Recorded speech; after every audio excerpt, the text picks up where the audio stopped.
Ebya Eddie Kenzo tebinaggwa bakyagenda mu maaso n'okuba nti nate bamusabula. Ono ne bavuddeyo ne babeera nga ate bamugamba akakkanye ku malala. Mbwe amalala ge gali mu kuba nti nate gamukozesa tayinza kubeera nga yegeraageranya n'abayimbi abayimba edda nga n'ennyimba zaabwe zikyakubibwa. Katubeere nga tukuwa akatambi kano. Ennyimba za Kenzo bw'oba onomukuba ku mikolo muleetere ng'olina obuwala obuto. Obwana obuto ennyimba za Kenzo bambi nnungi nezinyumira abaana abato. Ku music wo ne music w'abassebata abuulirira n'ova mu nsi tewaliwo oluyimba lwo lwegombebwa baluddemu. Abasajja abo Katonda abawuliriramu nnyo. Abayimbi bakadonkamu bayinza okuwandiika oluyimba oluyinza okukolimira gavumenti yaffe ne wetawo ensasage ng'obuzibu buvudde ku Kenzo.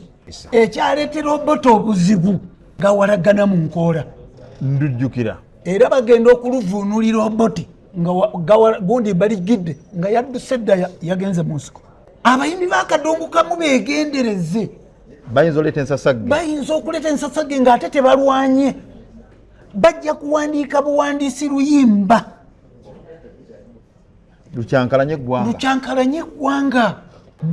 Tebalina nnyimba zino zikyamula banywi ba mwenge nga ba Kenzo zisituka tuzine. Tebali mu kulwanira ssente abasajja abo weetegereze. Abakadongokamu Besebata yagenza okukaba yabadde takaabira ssente tanagamba mmeka zino ze mutwadde nedda kitiibwa yakaabye kutyoboola Dani Mugula. Misa ky'omanyi oluyimba lwa mwana wa nnyabo Ntongo kye lumukoledde ng'ate yadda mu lwa Dani Mugula kati ate atyobola abakadongokamu webale nnyo. Kenzo tasobola kutuuka ku kitiibwa kya Ssegaamwenge.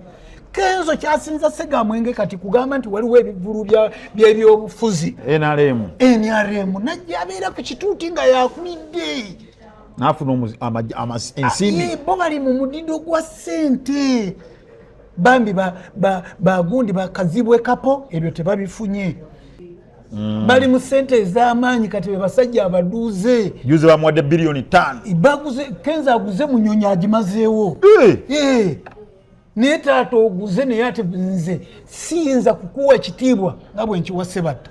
Walukaga tetukwatagana mu byobufuzi naye ennyimba ze Uganda tosobola kundetera nnyimba za Walukaga ne Kenzo. Nze nenkugamba nti mpa Kenzo ndeke Walukaga. Sitamina sibayi sitamina. Nze siwagira Bobi Wine tosobola kumumpa ku mikolo ne Kenzo n'obateekawo babiri nga Kenzo annyimbire oleke Bobi Wine. Ate era nakati wadde ndi wa NRM ennyimba za Bobi dina zenkuba oziwuliriza era muyimbi wange ne bonodduka siteera akaaba nti bw'obanga ogamba nti artist yena ayagala okwenkana Kafeero was different. Teri artist ayinza kwenkana Ssebata. Oyo musajja yali akozeko Shona Kivubo yekka. Ne Kenzo yakola ekkololo. Ne Kenzo yakoze siganye. Njagala kugamba senkanyakanya abantu kubanga buli oyagala kwenkanyakanya abantu obakkakkanya. Ndi olutandika okugamba nti gundi ne gundi ani asinga olina okuleeta ansa egyoleta ereeta obuzibu. So nze nandibadde ngamba bwe nti tukakkane oba tufunyemu ebitusanyusa tukakkane nabyo. Abalina ssente tebalina kwogera nti balina ssente zo kazirage. Naate tutandika gamba abantu nti abo bali bubi. Oba onaakulaga ekyalina abantu abasinga tebalaga kye balina. Abantu abasinga bakoze ebintu byabwe si bya public byabwe na famire zaabwe byabwe na bakyala baabwe. Oli naagula emmotoka 3 n'azivuga olunaku lumu nazimuwerekera.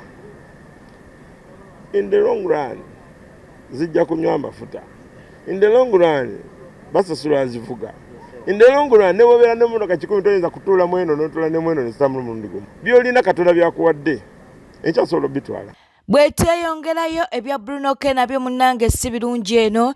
Maama w'omwana we omulala avuddeyo nalyoka agamba nti ssebo oli mu kugamba nti waliwo abaloga muwala wo Briella naye gwe atali mulogo wategeera otya nti nno munnange bamuloga. Agambye nti nno omulogo yategeera nti nno waliwo amuloga. Akatambi kaka obaane yaloga Briella kakati gwe atali mulogo wamulaba otya. Namwe temutumalako mirembe. Bishitegedde temutumalako mirembe please. Mbadde nkyabagamba ku stretch marks omulogo yalaba omulogo. Full stop. Wama we continue. Kakati mu mawulire amalala Ssenga Acidi avuddeyo munnange n'alyoka agamba nti no Bruno ke musiyazi. Wa Ssenga Acidi kumpi buli omu abeera musiyazi. Naye munaye katubeere nga tubikuwa ng'akubuulira nani boyfriend oba girlfriend oba boyfriend. Nze naawe katubeere nga tubikuwa. Hashim, how are you? I mean Hashim, Bruno's wife. How are you? How are you doing? Thank you for taking care of Bruno. Kati mukwano bampita Ssenga Acidi kyabula kutakomba wadda kitambadde nkusaba. Wesonyiwe Sethi ne mama we. We get it, you are a supporting wife, but please tozinangako Vanessa n'omufunisa lubuto mbadde nkusaba lekera boteseze ensonga z'omwana wa Vanessa. Bw'obeera nga ogezaako nnyo okuprovinga mbu you are a good stepmother genda ozaalire Bruno. Bannange ba stepmother mwejje mu nsonga z'abaana baffe n'abasajja be twazaalamu abaana. It's none of your fucking pig business. Olide okategedde genda omusajja omuzaalire nakulabyeko era mbu nafunyeko screenshot ng'ogamba Vanessa mbu mutuule mu meeting tekijja gwengani. Bruno we yagenda okuzina Vanessa waliyo wamusabako yakusabako olukusa. Bw'obeera ng'oyagala okubeera mu meeting ya Vanessa naye ajja kuleetayo abantu emunduze emmenye. Ku munduze emmenye mulimu Ssenga Acidi kubanga mujja mutwala supiidi ngawe mutera mutwala supiidi after ne mumuyita mawube. This time Ssenga Acidi agenda kubeerawo nga ye Ssenga ow'ensonga omutegeerera bye munagenda omugamba byonna byonna omukonaringa nenda kubeerawo. Ndabyeko screenshot ngamba even if it means lawyers niyo matako bina lawyer kumanyoko lawyer bagenda omuzina baita lawyer yali muleba nga azaala waliyo lawyer mbwesasula biru ya edwaliro waliyo lawyer wali nayo. Bannange ba stepmother abeefuula nti mufaayo. Bruno wali asikina otyo gwe n'okola otyo. Weesonyiwa ensonga za Bruno ne Vanessa n'omwana waabwe bazeeteesezi. And you are the problem. You are the problem. Wachi omwana ngwe bwe bagamba mbu omwana mbu yalwadde omusujja tekijja soboka. Let the man be a father. He can be a wife to you after being an actual father. Webale nnyo kumpuliza. Nsigadde bampita Ssenga Acidi kyabula kutakomba omulogo omunanagizi omukadde naye nga ndishuwa ompulidde tekijja kusoboka. Oluvannyuma lwa Balista Timo okuba nti no yakubiddwa, Tamale Mirundi Junior yavuddeyo n'abaako byayogera. Tugenda kubeera nga tukuwa akatambi ka Tamale Mirundi Junior, then oluvannyuma tubeere nga tukuwa akatambi ka Balista Timo gwe baatimpudde nga munnanga ate ayanukula Tamale Mirundi Junior. Shakib weebale kuba Balista Timo era nga bwe wansuubiza wanga ogenda kijjamu amannyo.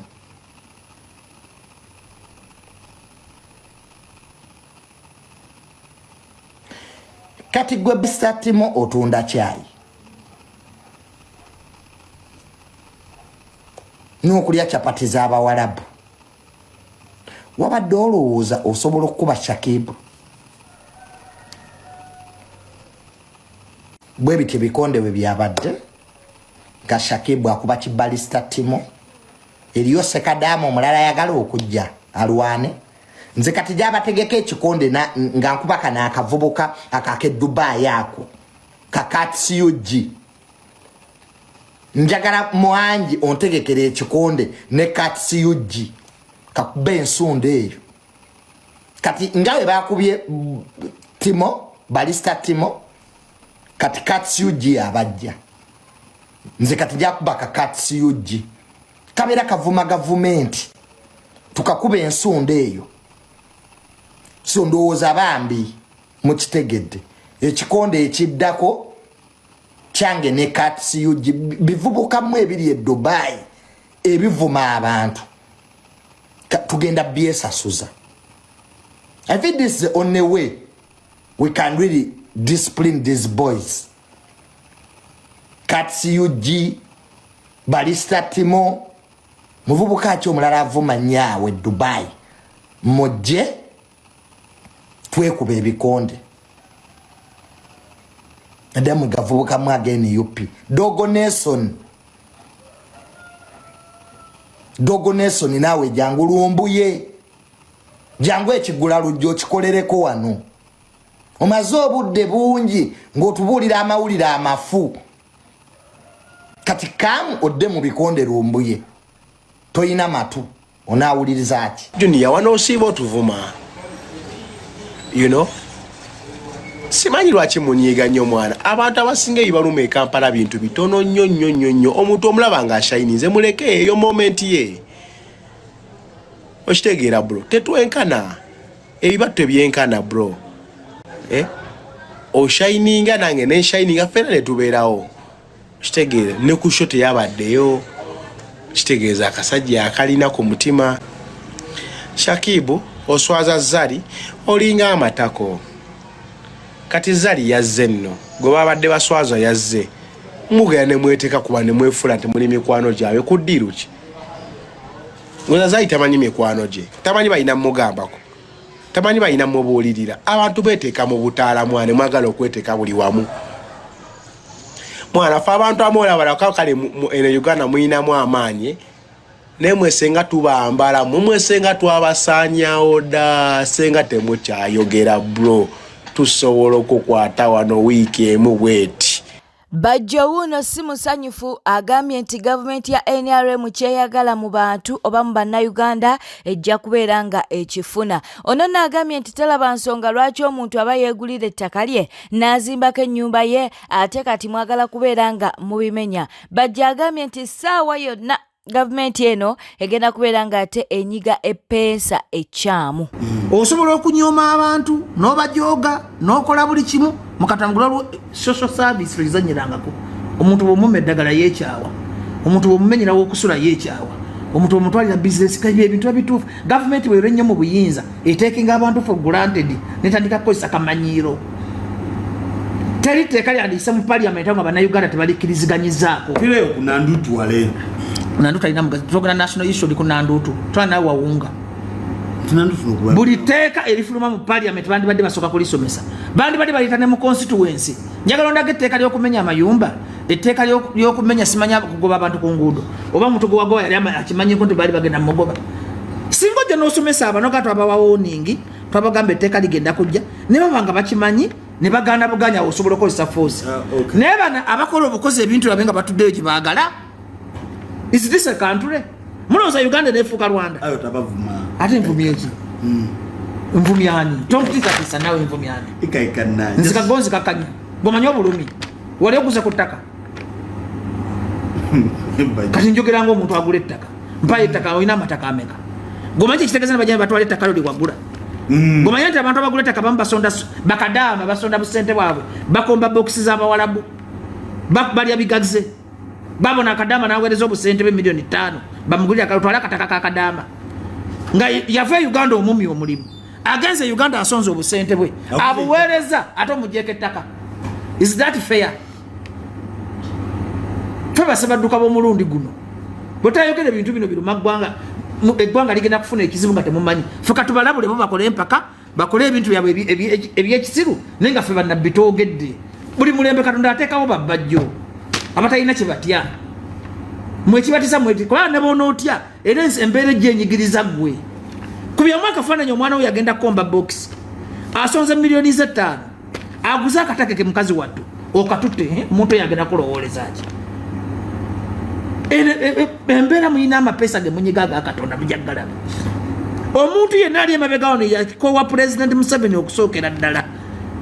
President Museveni kibadde kimuwangaza mu ntala badde yeefuula alumirirwa abanaku. Naye kati abanaku atandise obamalako eddembe. Ekibuli tekisobola Uganda. Lwaki ekibuli kisobola? Lwaki Rwanda kikola? Tiziri nga tribe bbiri zokka. Watulina kumpi tribe nga 10. ebizibu by'omusonga si bye bizibu by'omuganda ebizibu by'omunyankole si bye bizibu by'omulugwala ebizibu by'omukalamojo si bye bizibu by'omusamya kati buli ono amataka gaffe gansikira no otegedde bulungi kakati njagala nkugambeyo ekigambo kimu eno gavumenti eri mu kunyiga mapeesa mpola ate abo nabo tubeetaaga abakola ebyo bakoowa Museveni balebe nga Museveni talina magezi gamutwala bali kusaidi yaffe buli akosa Museveni etteeka erimujja mu ntebe temumunyiigira bali mu kwekyaya abantu kati bagala kuleeta ekintu ekigenda okuleeta revolution omulundi gumu nga babebe bakimuleetedde Museveni yalabira nti waliwo omuntu amuli mugonga wayagala entebe ye buli omu ayagala ku bufuzi kati beefulamu baleeta amateeka agatereza eggwanga baleeta amateeka agatwala gavumenti yeeveeko kati naye yatalina baadivaiza ba Museveni tebalina mugaso kuba mu Uganda bw'okwata ku munaku n'omumalako wabadde breathing space bagamba bw'onyigirizanya ennyindo ogireeta omusaayi kati kibanoonya bajja kukifuna Uganda nagamba tebagifugisa kifuba Uganda Museveni ekimuwangaziza obadde okimanyi nga ne bw'omuvuma akuleka n'otambula akulekera eddembe ly'okulya n'omukuba katuni Fred Lumbuye wuno aleese bwino omukambwe katubeere nga tukuwa akatambi kano munanga abeere nga ate abinnyonnyola simanyi naye kanjogere tewali kyakukola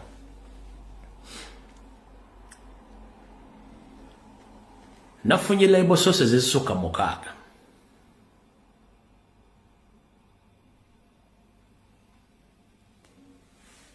nga okuzikira kwa Edith Nakitende Mufumbira kwadde mu mukono gwa gavumenti ya Museveni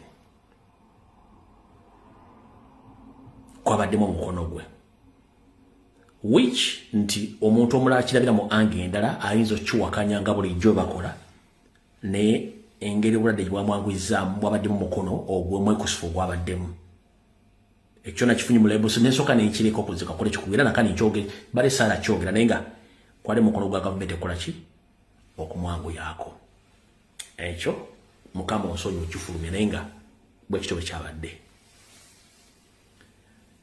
okuttibwa kw'abaana gaba nga bwe twabagamba nti kirimu mukono gwa gavumenti keeping amawulire n'okujja pressure ku kubanja kwa public eri Mama Njovu Enterprises gyali nangeri kigyalimu n'okubanga batambuza emboozi batutwala empola mpaka mu kukola ki mu kulayira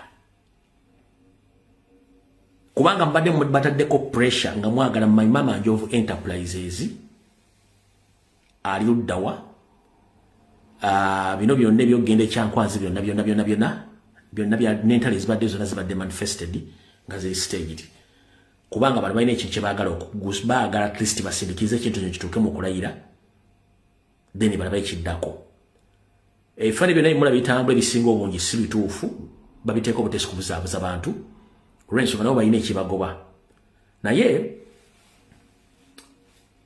ebiseera ebisinga ntulako wali naye ntunuulira ensero ne ŋŋamba nti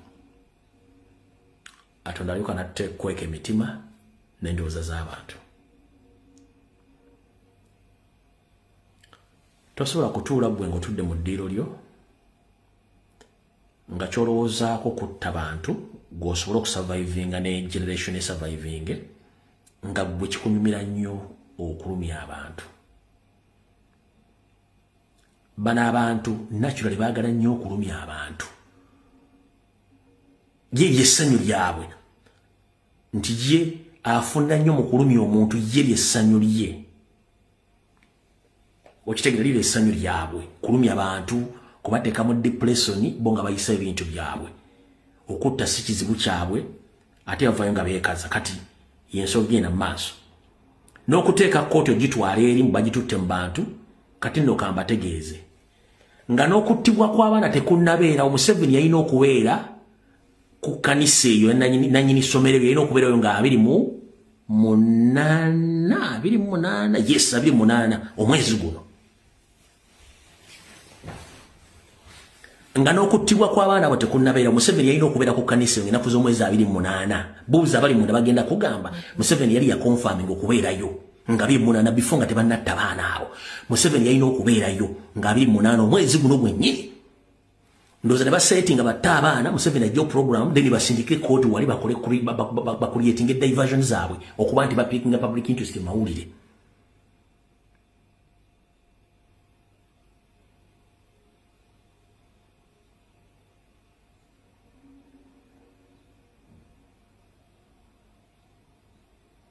Kalinga bana bagenti sebagala mirango ne berabira okugala ogwemabega kyebakolewa muwanga kivumbi tekyawukanako in fact kino ekyawanga kivumbi kinene nnyo ku kyebakola ku kyebakola eggaba niyo dira otya n'otwala eky'eggaba okubanga kiri more important n'oleka ekyamuwanga kivumbi ali innocent nti yaggala ogw'emiryango nerabira ogw'emmanju n'agenda n'akola ekikolobero ne kimutuulamu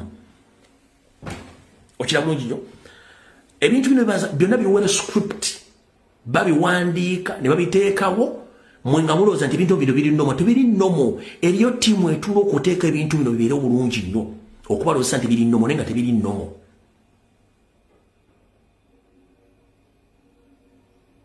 kino kankibagambe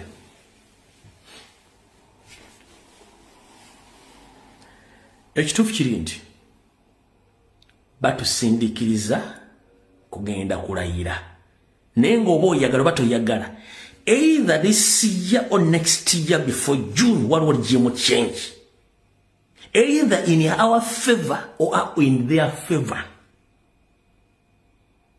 nkidde mu kitegeere kikkirize kigane omwaka guno oba balayidde oba tebalayidde wagenda kuba ligimu change oba omwaka ogujja mu June either ngeri mu favor yaffe oba ngeri mu favor yaabwe Bwete tamu doba demulabi mulungi ala kwekumira ku Newspack channel kankusobere ngo subscribinga o likinga no kuleka obaka bwawo mu comment section. Bela bulungi weraba.